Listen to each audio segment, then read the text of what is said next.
तो दोस्तों मैं आज बात करने वाला हूँ नींबू की T type crafting T type bird crafting कैसे कर की जाती है।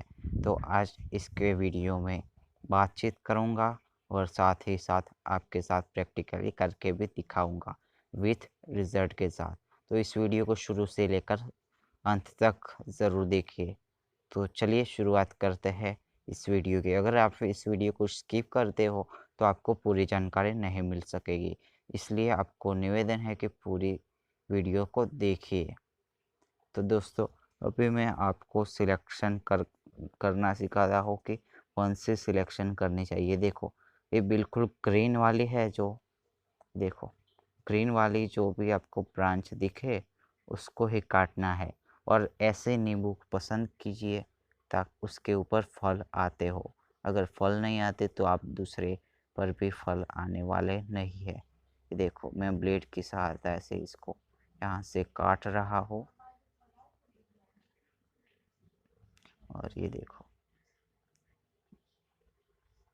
तो आपको ये बात ध्यान रखनी है कि नींबू के पौधे पर फल आने ज़रूरी है। ये तो यार मामूली बात है। ये देखो मैंने हरी टाइप की उसकी पत्तियां भी निकाल देनी है और इसके जो भी कांटे वगैरह है उसको भी हटा देना है, क्योंकि वो आपको बर्ड लेने में तकलीफ़ करेगा। ये देखो। और अब आपको एक पॉलीथीन लेनी है, वो जाडी होनी चाहिए, यानी कि थोड़ी मोटी होनी चाहिए, इसकी थिकनेस ज़्यादा होनी चाहिए। मुझे उम्मीद है आपको समझ आ गया होगा। और दो धागे, ये देखो।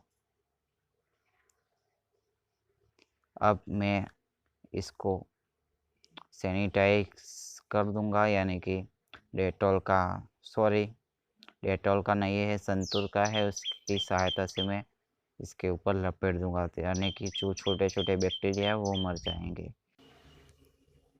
अब आती है बड निकालने की बारी। तो आपको ब्लेड की सहायता से इसको थोड़ा गहरा जाने देना है। उसके बाद आपको ये देखो थोड़ा गहरा जा उतर जाइए। उसके बाद आपको ये देखो मैं दिखाता हूँ, नीचे की तरफ खींचना है, इसको मोड़ कर धीरे धीरे खींचना है ताकि बर्ड को कोई नुकसान ना हो। और इसको बिल्कुल भी हम जो रोज़ क्राफ्टिंग करते हैं उस तरीके से नहीं करना है। अब मैं नीचे से भी कुछ इसी प्रकार से कर देता हूँ। ये मैंने गलती की हुई है। आप ऊपर से ही एक ही बार में बर्ड को निकाल दीजिएगा, नीचे से करने की ज़रूरत नहीं है, क्योंकि उसमें दिक्कत आती है। ये देखो मैंने वीडियो में गलती कर दी है, उसके लिए माफ़ी चाहता हूँ। लेकिन ऊपर से ही मुझे उम्मीद है आपको समझ आ गया होगा।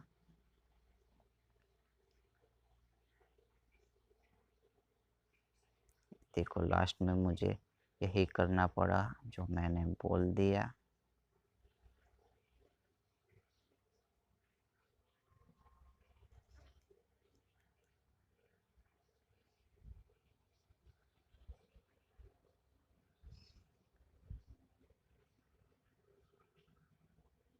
चलिए इसको मैंने ज़्यादा मोटा ले लिया है, उसको थोड़ी थिकनेस कम करनी पड़ेगी। तो चलिए अभी मैं थिकनेस कम कर देता हूँ, उसके बाद आपको दिखाता हूँ रिजल्ट। देखो प्रॉपर तरीके से, ये देखो इसकी हड्डी नहीं निकालनी है। हम गुलाब में हड्डी निकाल देते हैं, इसके अंदर बिल्कुल भी नहीं निकालनी है। ये बात आपको दिमाग में बैठानी पड़ेगी। और ये इंडिया में गुजरात से मैं हूँ, यानी कि गुजरात का एटमॉस्फेयर में अभी गर्मी में यहाँ पर 53 के आसपास ज़्यादा से ज़्यादा तापमान जाता है। और अभी मई का महीना है, यानी कि ज़्यादा से ज़्यादा धूप है अभी। इसलिए आप सोच लेना कि पूरे इंडिया में मेरे ख्याल से इसकी क्राफ्टिंग हो सकती है। लेकिन मुझे ये विश्वास नहीं होता कि ये इसकी बर्ड जो है वहाँ से इसकी टहनी बड़ी होगी या फिर नहीं। इसके बारे में मैं बिल्कुल भी जानकारी नहीं देना चाहता हूँ, और इसको धोना ज़रूरी है। तो दोस्तों अब बारी आती है कौन सी ब्रांच ले हम। तो ये देख सकते हो, ये थोड़ी हरी है और नीचे से इसको लाइन पे बनी हुई है। आपको ऊपर की तरफ जो हरी है वहाँ पर आपको टी टाइप बर्ड क्राफ्टिंग करनी है। उसके लिए हम सिर्फ आपको चमड़ी तक पहुँचे, चमड़ी निकल जाए उतना ही आपको कट करना है। उसके बाद आपको सीधा कट लगाना है, यानी कि टी टाइप हो जाएगा।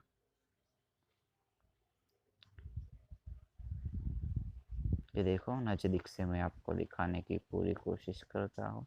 सबसे पहले मैं ये देखो कुछ इस प्रकार से, और फिर बिल्कुल 90 एंगल से कट करना है इसको।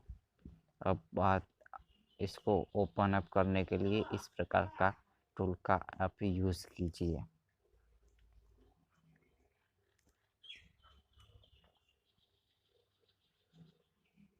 ये अच्छे से नहीं हुआ था इसलिए मैंने कर दिया और दूसरी बार ट्राई करता हूँ।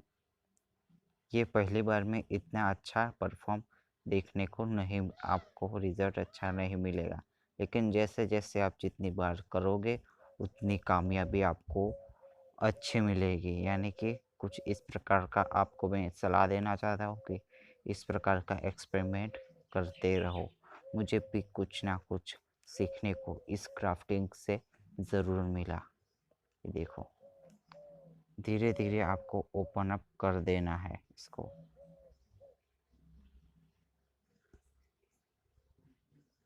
ये उल्टा टी है, ठीक है।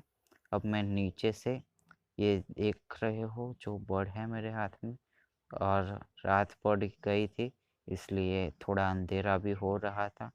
वीडियो की क्वालिटी थोड़ी लो है, कोई बात नहीं। अब बात आती है इसको ओपन अप करने की। अच्छे से ओपन अप कर देना है। उसके बाद आपको नीचे से इसको ऊपर की तरफ बैठाना है, और ध्यान रहे बर्ड की जो भी बर्ड से दूसरी ब्रांच निकलेगी वो ऊपर की तरफ जाए, उस डायरेक्शन में आपको रखना है इसको।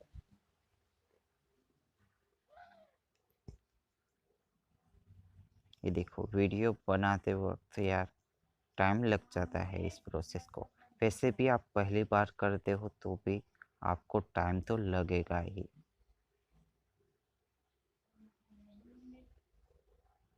ये देखो, ऊपर की तरफ आपको इसके अंदर घुस जाए ऐसा शेप दे देना है ताकि आपको आसानी हो,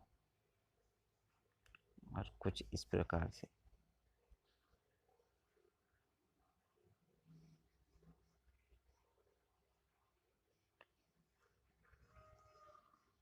तो सबसे पहले ये देखो,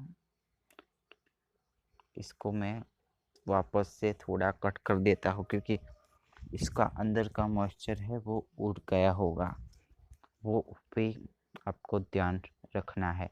मॉइस्चर उड़ नहीं जाना चाहिए, इसलिए आपको दूसरी बार कट लगा देना है।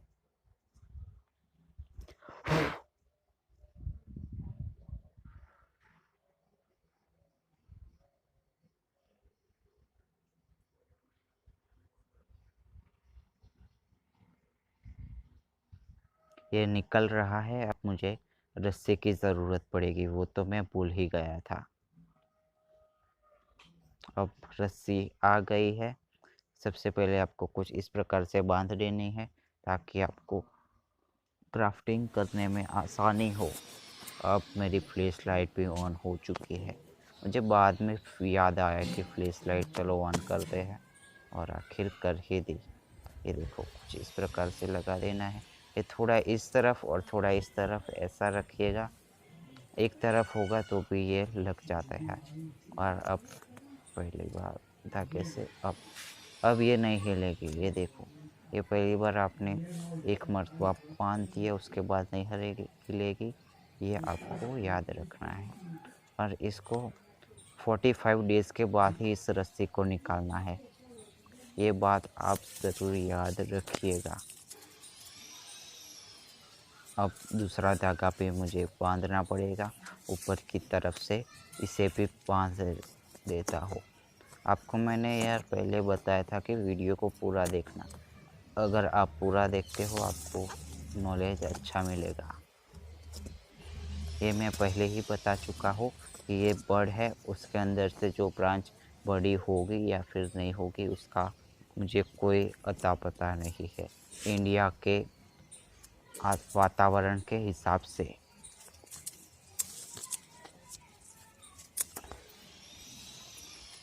चलिए इस छोटी सी रस्सी को काट दिया हो और पॉलीथीन की थिकनेस थोड़ी सी ज़्यादा होनी चाहिए। हम जो साग भाजी वगैरह लेने के लिए वो पॉलीथीन वाला नहीं चलेगा, थोड़ी अच्छी क्वालिटी की पॉलीथीन होनी चाहिए, तभी आपकी बर्ड क्राफ्टिंग सक्सेसफुल होगी। और इसको बिल्कुल एयर टाइट बांध देना है।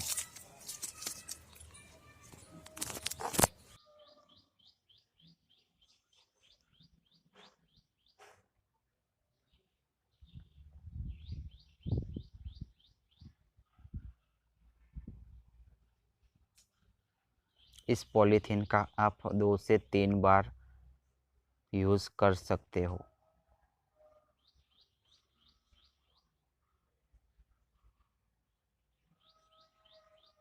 तो चलिए अब मैं फटाफट से दूसरा भी टी टाइप क्राफ्टिंग कर देता हूँ। अब मेरा दूसरा भी टी टाइप क्राफ्टिंग हो चुका है।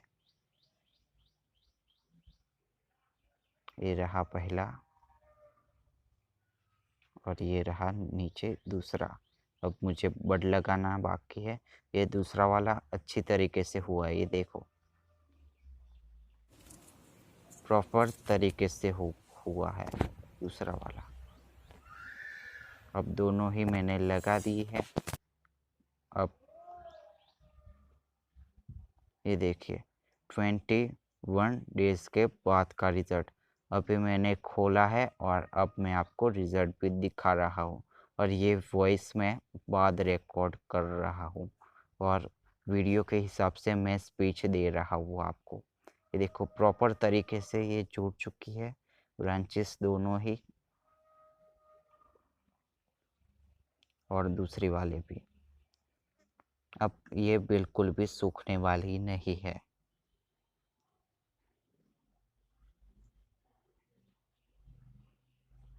और इसके नीचे मैंने तीसरी लगाई थी, ये मैंने एक्सपेरिमेंट के तौर पे लगाई थी। इसके अंदर मैंने टी टाइप नहीं किया है, ऊपर से मैंने छिल दिया थोड़ा और उसके बाद वो बैठा दिया उसके ऊपर और फिर रस्सी से बांध दिया। ये देखो मैंने टी टाइप नहीं किया है, यानी कि चमड़ी के अंदर इसको नहीं घुसाया था। चमड़ी मैंने उतारी और फिर लगा दिया। आप समझ गए होंगे मेरी बात को। कुछ ना कुछ गार्डनिंग में आपको अच्छा रिज़ल्ट भी मिलेगा और बुरा भी, यानी कि बुरा मिले तो आपको घबराना नहीं है। 3 बार कीजिए, 4 बार कीजिए, 25 बार कीजिए, आज नहीं तो कल, कल नहीं तो अगले दिन। रिज़ल्ट जब तक ना मिले कोई ना कोई गूगल पर सर्च कीजिए, फेसबुक पर सर्च कीजिए, यूट्यूब पे सर्च कीजिए, कहीं ना कहीं जानकारी आपको ज़रूर मिलेगी। या फिर लाइब्रेरी में जाके आपको उस तरीके की पुस्तकें पढ़नी चाहिए। तो फिर पुस्तकें यानी कि किताबें, और ये 45 डेज़ हो गए हैं लेकिन इसके अंदर से दूसरी ब्रांच नहीं निकली है, ये देखो। तो दोस्तों उम्मीद करता हूँ मेरे इस वीडियो से आपको कुछ ना कुछ जानकारी ज़रूर मिली होगी। तो इस वीडियो को लाइक कीजिए और ज़रूर मेरे चैनल को सब्सक्राइब कीजिए। नई चैनल है तो सब्सक्राइब तो बनता है यार। और कोई भी सवाल हो तो आप मुझे कमेंट करके बता सकते हो, मैं आपका ज़रूर रिप्लाई देने की कोशिश करूँगा। और बस यही था आज का वीडियो। मैं मिलता हूँ बहुत ही जल्द कुछ ऐसे ही नई इन्फॉर्मेशन के साथ, तो सब्सक्राइब करना ना भूलें। आप सभी कमेंट नहीं करते, इस वीडियो में ज़रूर कुछ ना कुछ कमेंट में लिख ही देना।